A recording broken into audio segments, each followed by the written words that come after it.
학교를 졸업하고 작은 옷가게를 차렸습니다. 세상에 내딛는 첫발, 뭐든 남보다 잘하고 싶다는 욕심으로 언제나 일찍 문을 열고 늦도록 일했습니다. 그날도 동이 트자마자 나가서 막 문을 열려고 하는데 가게 앞에 지갑이 떨어져 있었습니다. 보기에도 두툼한 지갑에는 꽤 큰 돈이 들어 있었습니다. 어머, 세상에.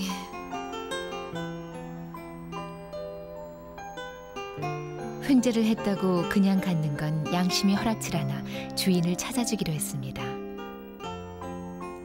다음 날 한 여학생이 창백한 얼굴로 찾아왔습니다. 저 지갑을 찾으러 왔는데요. 학생 거였어? 아유, 근데 어쩌다가. 지갑을 받아든 여학생은 경위를 물을 새도 없이 고맙다는 말 한마디 겨우 남긴 채 달아나듯 가버렸습니다. 보상을 바라고 한 일은 아니었지만 서운한 마음이 들었죠. 그 일이 있고 나서 한 달쯤 지났을까 나는 깜짝 놀랐습니다. 거무튀튀하던 셔터문에 화사한 봄 풍경이 그려져 있었던 것입니다. 너무 놀라 두리번거리는데 문틈에 쪽지가 있었습니다. 고마운 분께? 한 달 전 지갑 하나를 주우셨죠? 전 그 지갑 주인의 동생입니다. 누난 그때 돈을 잃어버리고 너무 울어서 실신할 지경이었어요. 그 돈은 누나가 아르바이트를 해서 어렵게 마련한 대학 입학금이었거든요. 지갑을 찾아준 분께 고맙다는 인사도 제대로 못했다고 걱정하는 누나를 위해서, 그리고 고마운 분을 위해서 제가 해드릴 수 있는 건 이것뿐입니다. 그러나 그것뿐이 아니었습니다. 어떤 날은 어설픈 세일 광고가 세련된 글씨로 변해 있고,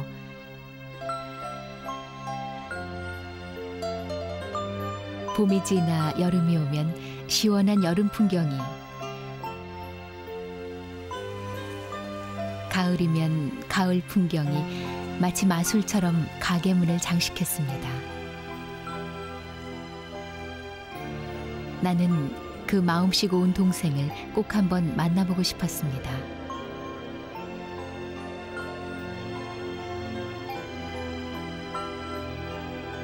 제발 한번 와달라는 쪽지도 붙여보고 밤늦도록 기다려도 봤지만 그는 나타나지 않았습니다.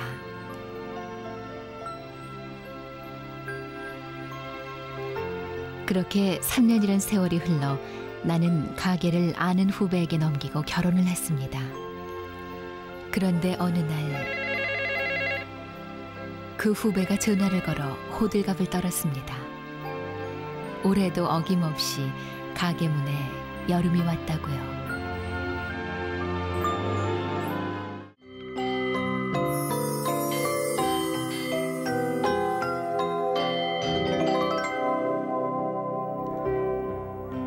그는 초등학교 말썽꾸러기들 틈에서 20년을 흘려보낸 선생님입니다. 욕심 없고 올곧은 참교사. 어느 날 건장한 청년이 그를 찾아왔습니다.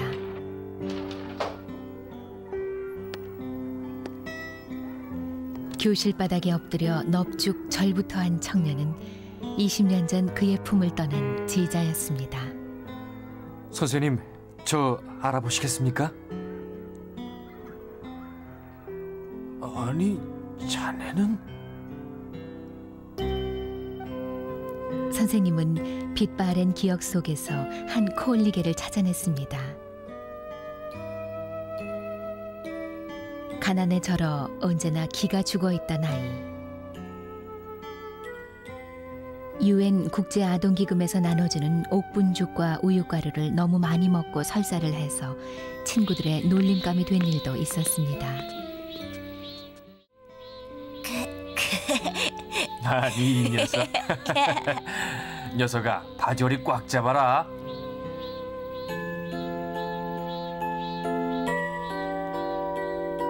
그 얼뛰고 풀 죽은 아이가 이렇게 잘 자라다니.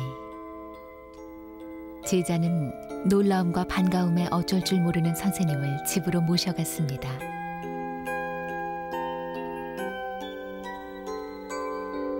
좋은 대학 나와 사회적으로 성공하고 결혼까지 한 어엿한 가장.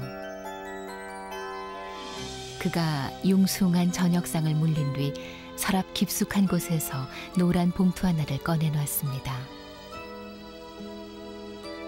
그것은 그 옛날 선생님이 반아이들 모두에게 만들어준 일종의 타임캡슐이었습니다. 아니, 이걸 여태 가지고 있다니. 꼭 선생님을 모신 자리에서 개봉하고 싶었다는 그 노란 비료 봉투 타임캡슐에서 나온 것은 낡은 공책과 성적표, 그리고 몽당 숟가락 하나. 선생님, 이 숟가락 생각나세요? 숟가락은 설사 사건이 터진 후 아이의 어려운 사정을 알게 된 선생님이 아이에게 준 선물이었습니다. 그는 날마다 도시락을 2인분씩 싸서 아이와 함께 먹었고, 아이는 기념봉투를 만들던 날 그 잊을 수 없는 사랑의 숟가락을 봉투 속에 넣었던 것입니다. 그때 자네 별명이 아마 바보였지? 선생님, 저 이 숟가락 가보로 간직할 겁니다. 평교사로 20년, 자신도 모르게 가슴을 짓누르던 무력감이 씻은 듯 사라지는 순간이었습니다.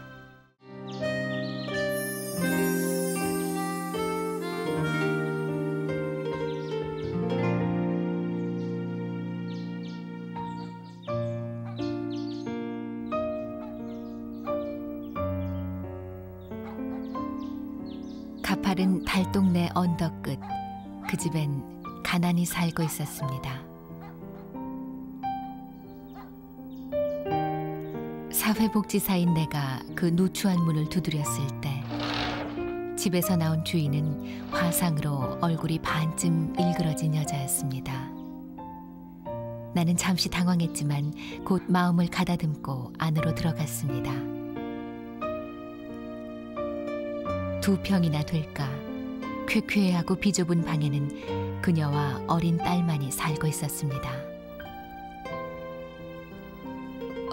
어렸을 때 집에 불이 났어요. 아버지와 저만 겨우 살아남았죠.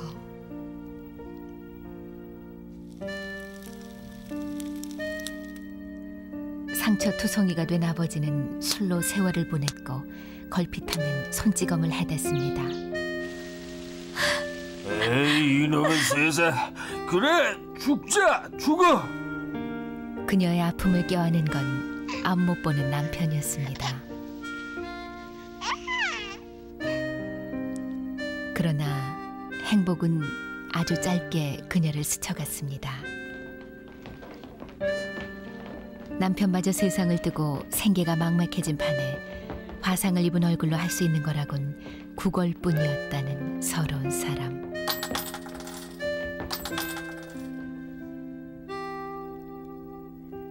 상담을 하는 내내 그녀는 울었습니다. 생활보조금이 나올 테니 조금만 기다리라는 말을 남기고 일어서려는데 그녀가 장롱 깊숙한 곳에서 무언가를 꺼내 내게 건넸습니다. 그것은 동전이 가득 든 주머니였습니다.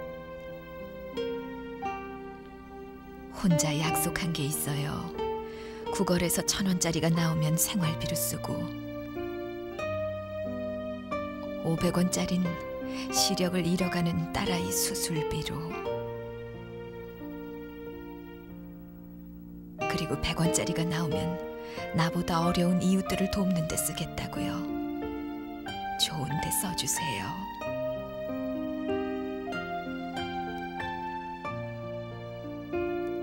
받아줘야 마음이 편하다는 말에 나는 하는 수 없이 동전 꾸러미를 받아들고 돌아왔습니다. 주머니 안에는 모두 1,006개의 100원짜리 주화가 들어있었습니다. 1006개 때 묻은 동전. 그것은 부자의 억만금보다 더 귀한 돈이었습니다.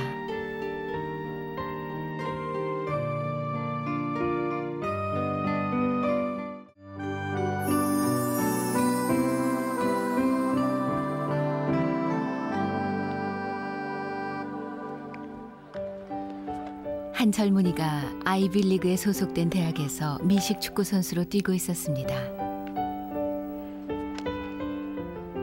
제리라는 이름의 그는 선수라기보다 그저 팀의 일원에 지나지 않았지만 단 한 번도 연습에 빠진 적이 없었습니다. 그는 누구보다 성실했고 팀을 사랑했습니다.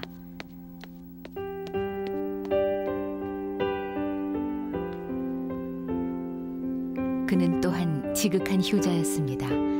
이따금 운동장으로 찾아오는 아버지에게 더없이 다정한 아들이었습니다. 그런데 중요한 경기를 앞둔 어느 날 그가 혼자서 작전을 짜고 있던 감독을 찾아왔습니다. 저 감독님, 저희 아버지가 돌아가셨습니다. 며칠만 연습을 빠지면 안 될까요? 저런, 정말 안 됐네. 그래, 걱정 말고 다녀오게.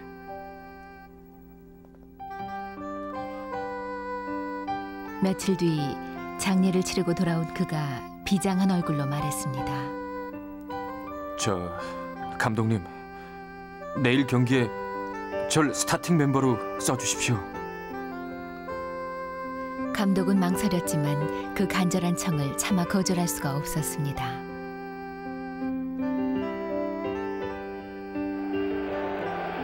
경기는 시작부터 거칠었습니다. 상대팀의 막강한 전력을 확인하고 죄리의 기용이 잘못됐다고 판단한 감독은 적당한 시간에 그를 불러낼 계산이었습니다. 그런데 공중으로 힘껏 차올려진 첫 볼이 얄궂게도 포물선을 그리며 날아가 죄리의 두 팔에 안겼습니다.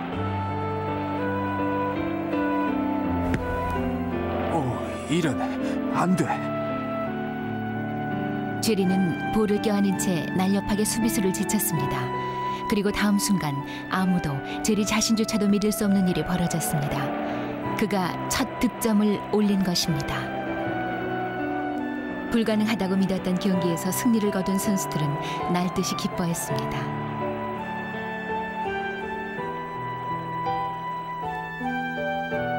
하지만 죄리는 우쭐대지도 흥분하지도 않은 채 탈의실 한 구석에서 말없이 앉아 있었습니다.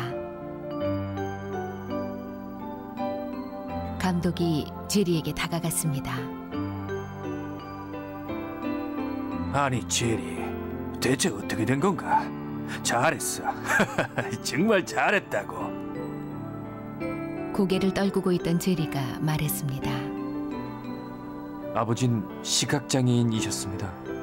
늘 경기장에 오셨지만 제가 경기하는 모습은 단 한 번도 볼 수가 없었죠.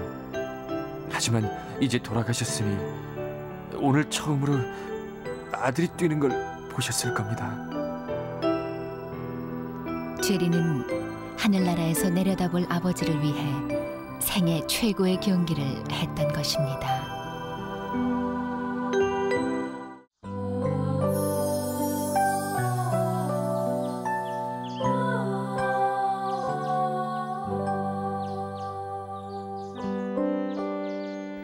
서울 변두리에 가난한 부부가 살았습니다.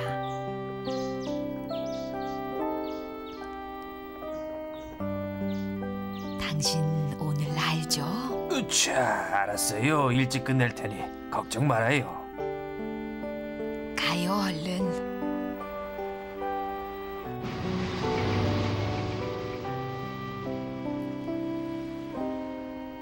남편은 시장통에서 손수레로 물건을 실어 나르는 짐꾼. 아내는 옥수수를 쪄서 내다 파는 행상이었습니다. 두 개? 하나? 아유, 글쎄 찰옥수수라니까요. 초여름 뙤약볕 아래 좌판을 벌이고 옥수수를 파는 일은 참으로 고단했지만 아내는 한 푼 두 푼 돈 모으는 재미로 힘든 줄을 몰랐습니다.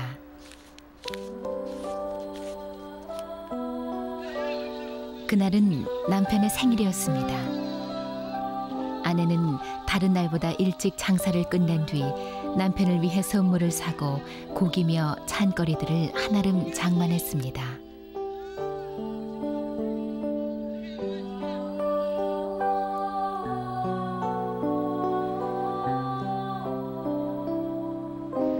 그런데 집으로 가는 길에 문제가 생겼습니다. 잠깐만요. 아유.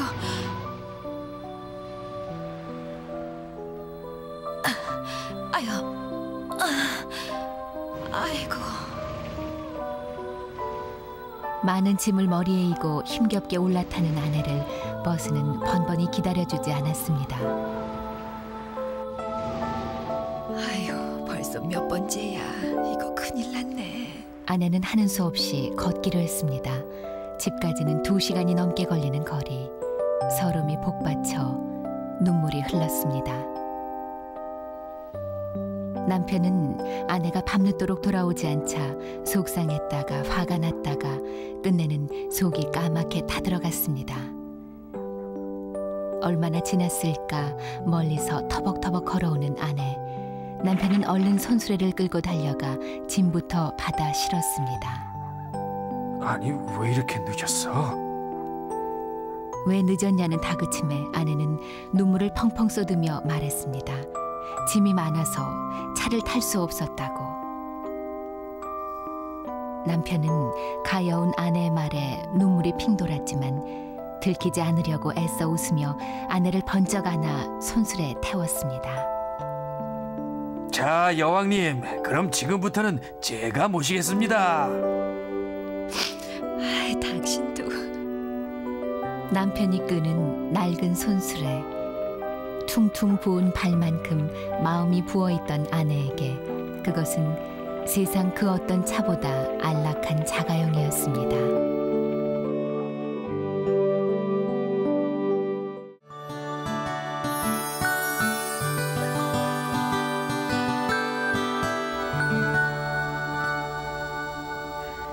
아침 출근길. 나는 여느 때와 다름없이 회사 통근 버스를 놓치지 않으려고 일찌감치 나와 있었습니다. 평소 같으면 도착하고도 남은 시간. 그런데 아무리 기다려도 버스는 오지 않았습니다. 이거 참 별일이구만. 사고 났나? 아이고, 이러다 지각하겠는데.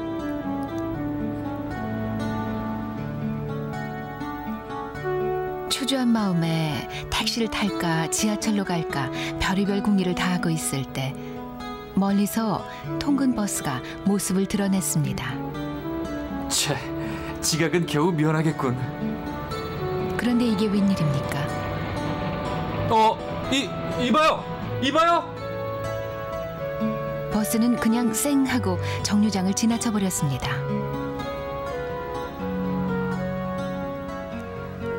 너무나 황당하고 화가 나서 놓쳐버린 버스의 꽁무니만 바라보고 있는데 어디서 나타났는지 택시 한 대가 달려와 앞을 가로막았습니다.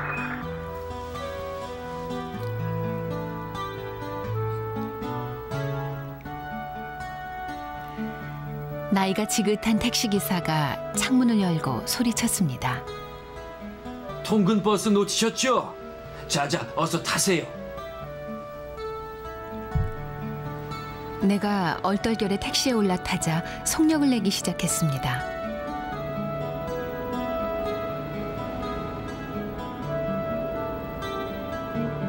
그렇게 2, 3분이 지났을까?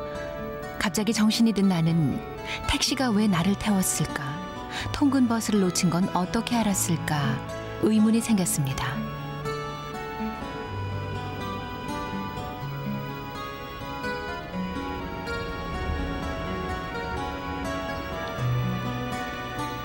참, 택시비가 꽤 나올 텐데. 아무래도 이상한 생각이 들어 그냥 내려달라고 말하려는데 기사 아저씨가 웃으며 말을 가로막았습니다. 저 통근버스 기사가 제 아들 놈이에요. 오늘이 첫날이라서 혹시나 해서 뒤따라왔더니 역시나 선생을 못 보고 그냥 지나치더군요. 처음으로 통근 버스를 몰게 된 아들이 혹 실수라도 할까봐 그 실수를 덮으려고 아들 몰래 뒤를 밟고 있다는 아버지. 사연을 다 듣고 난 나는 아버지의 그 속 깊은 자식 사랑에 고개가 숙여졌습니다. 이거 정말 죄송합니다. 내일은 이런 일이 없을 거예요.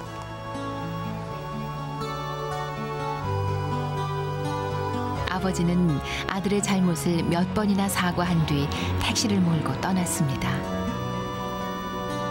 비록 지각을 하긴 했지만 그날 아침 출근길은 그 어느 때보다 행복했습니다.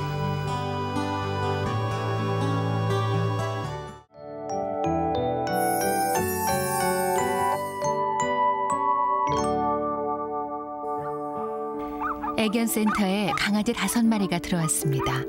젖을 떼자마자 팔기로 한 주인은 가게 유리문에 광고를 써붙였습니다.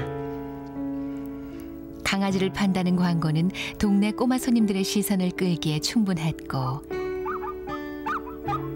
아이들은 엄마 손을 잡고 와서 다투듯 강아지를 데려갔습니다.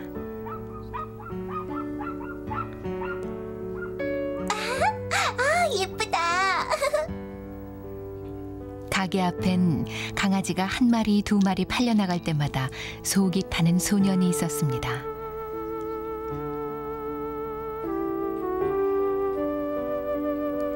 온종일 창너머로 강아지를 바라만 보던 소년은 구경꾼들이 다 집으로 돌아간 뒤 결심한 듯 안으로 들어섰습니다. 소년은 털실뭉치처럼 복실복실한 강아지가 정말로 탐이 났습니다.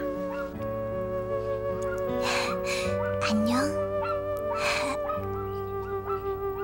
아줌마, 이 강아지 1마리에 얼마예요? 그러나 불행히도 소년에게는 강아지를 살 만한 돈이 없었습니다. 소년은 힘없이 돌아섰습니다.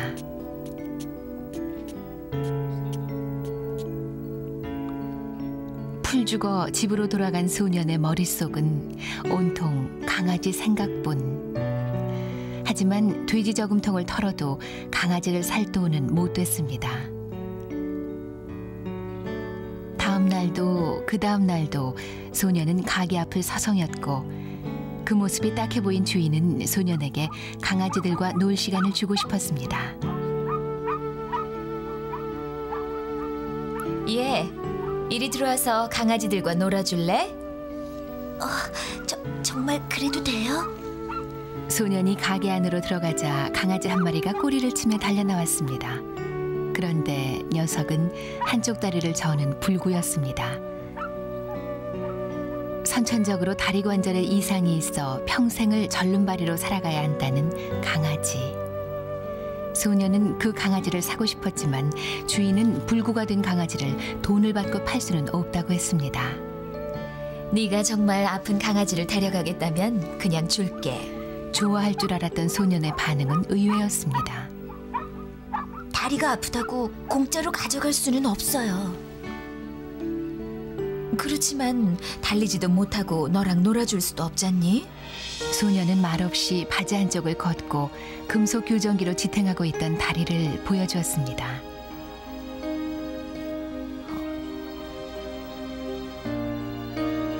엄마는 늘 저도 다른 애들과 똑같은 가치를 지닌 아들이라고 하셨어요. 소년은 가진 돈을 다 내고 나머지는 다음에 반드시 갚기로 약속한 뒤 불구인 강아지를 품에 안았습니다.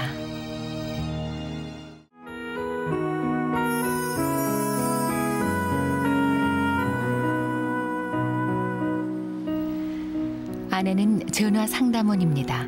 종일 수화기에 귀를 대고 어수선한 남의 세상사를 듣는 직업. 그녀는 자신의 일을 사랑했습니다. 남편은 군인입니다. 장교는 아니지만 애국심 투철한 직업 군인으로 부하를 아낄 줄 아는 진정한 하사관. 그리고 아내를 목숨처럼 사랑하는 자상한 남편. 부부의 결혼 생활은 행복했습니다.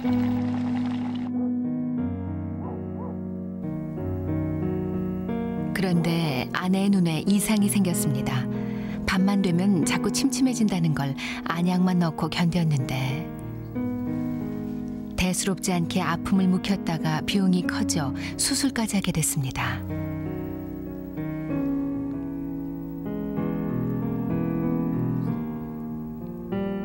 수술이 끝나고 붕대를 풀던 날 아내 하늘은 무너졌습니다. 수술이 잘못돼 눈이 영영 보이지 않게 된 것입니다.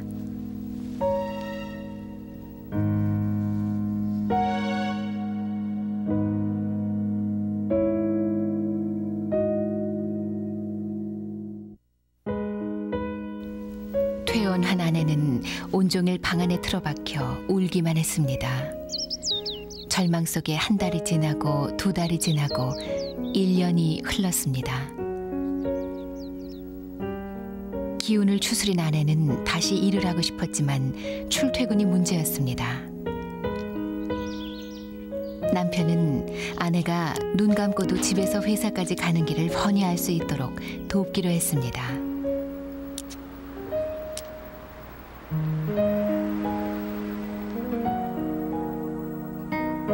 몇 날 며칠 훈련을 한 뒤 아내는 비로소 어둠을 이기고 혼자 출근할 수 있게 됐습니다.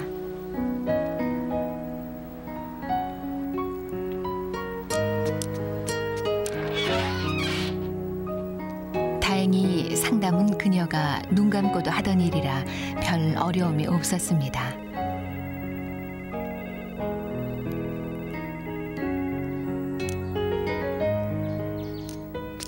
그러던 어느 날 아내가 버스에서 내리려 할 때 기사 아저씨가 툭 말 한마디를 던졌습니다. 부인은 참 행복하십니다.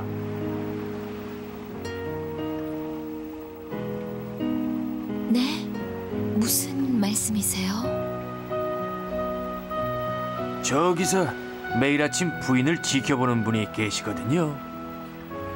길 건너에는 아내가 무사히 버스에서 내려 전화 상담소로 들어가는 모습을 확인하고서야 돌아서는 남편이 서 있었습니다.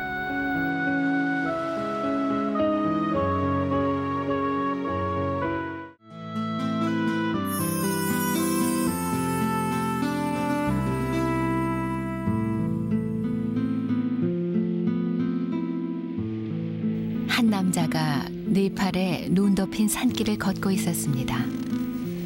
살을 애는 추위에 눈보라까지 심하게 몰아쳐 눈을 뜨기조차 힘든 상황. 아무리 걸어도 인간은 보이지 않았습니다. 그때 멀리서 여행자 한 사람이 다가왔고 둘은 자연스럽게 동행이 됐습니다.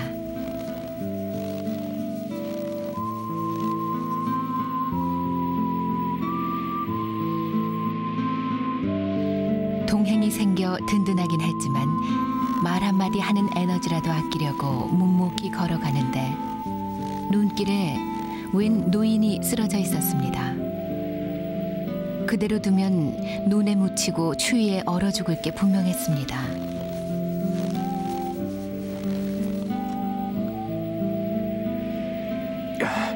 이 사람을 데리고 갑시다. 이봐요, 조금만 도와줘요. 그의 제의에 동행자는 이런 악천 후엔 내 몸 추스리기도 힘겹다며 화를 내고는 혼자서 가버렸습니다.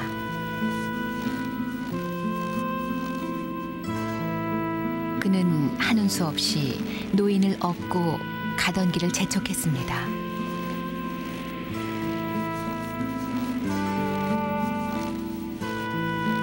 얼마나 지났을까 그의 몸은 땀범벅이 되고 더운 기운에 노인의 얼었던 몸까지 녹아 차츰 의식을 회복하기 시작했습니다.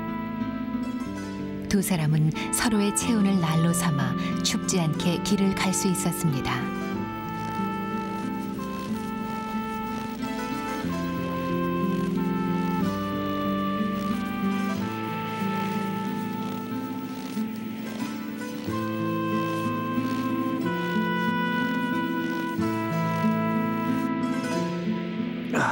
살았다. 다 왔습니다, 할아버지. 그런데 두 사람이 도착한 마을 입구에 사람들이 모여 웅성거리고 있었습니다.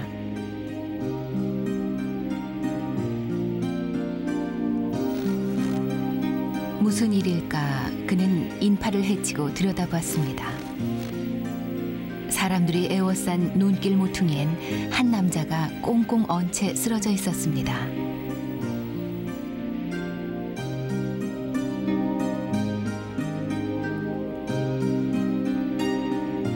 시신을 자세히 들여다본 그는 깜짝 놀랐습니다.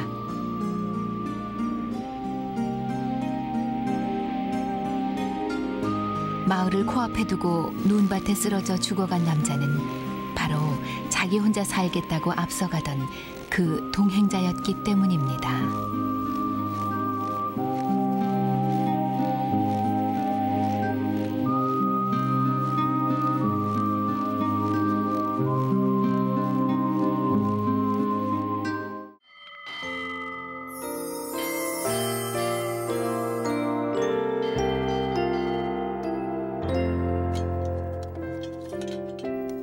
모두가 가난했던 시절, 도시락 하나 변변히 싸들고 다니기 힘든 학생이 허다할 때였습니다.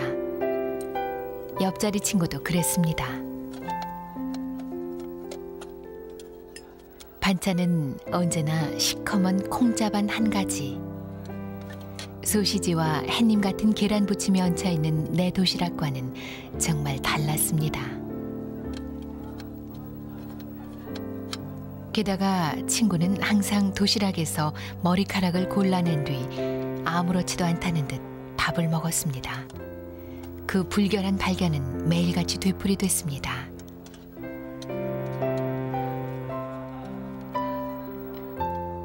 엄마가 얼마나 지저분하면 매일 머리카락일까? 친구의 자존심을 생각해서 내색을 할 수는 없었지만 불결하고 불쾌하고 그 친구에 대한 이미지마저 흐려져 갔습니다.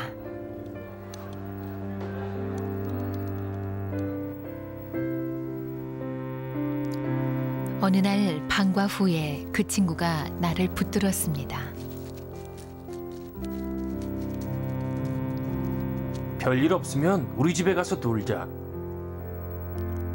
내키지 않는 일이었지만 같은 반이 된 후 처음으로 집에 놀러 가자는 친구의 제의를 거절할 수가 없었습니다.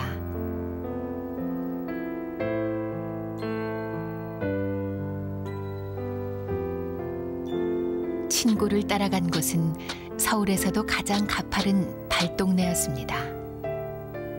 엄마, 친구 왔어요.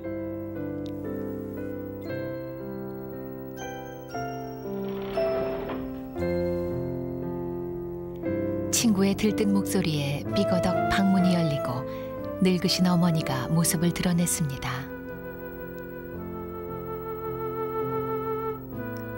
아이고, 우리 아들 친구가 왔다고? 어디 좀 보자.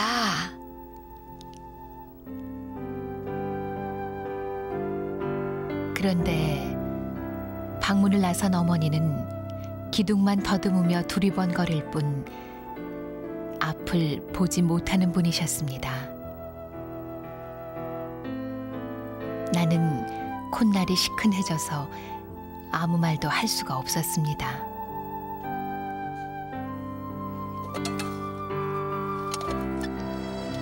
녀석의 도시락 반찬은 오늘도 보나마나 콩자반입니다. 그러나 앞을 못 보시는 어머니가 더듬더듬 싸준 도시락, 그것은 밥이 아니라 사랑이었습니다. 그 속에 뒤섞인 머리카락조차도 말입니다.